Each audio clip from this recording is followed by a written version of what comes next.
tugiye gukora nimbe nanjye with my sisters. I'm gonna go first. Nimbe nanjye ntabwo bari banyirukana ku ishuri.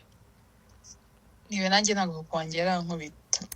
Nimbe nanjye sinavutse bavuga ko nsa nka Brenda Fassie.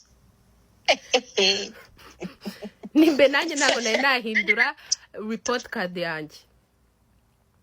Niwe nanjye ntabwo mfite amaguru nk'aya Diamonds. Nimbe nanjye sinatutswe na mama wanjye imbere ya boyfriend wanjye.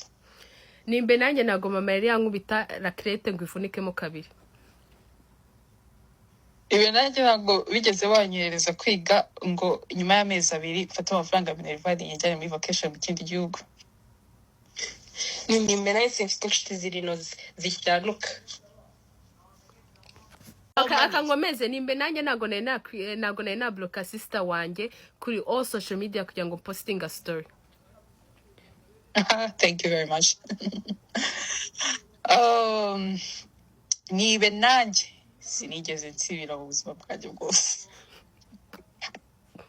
Nimbe nanjye sinigeze ma amafaranga sister wanjye ngo creating account na TikTok account ya papa kugira ngo nze kumublog nazongeye ko ni TikTok zanjye.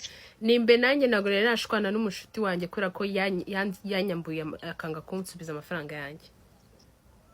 Nkaba kugeza ubu nta bashuti ngira. Niwe nanjye nta nshuti ngira kandi n'ubwo inshuti yanjye magara twabanaga mu nzu imwe. Nako mu nzu imwe.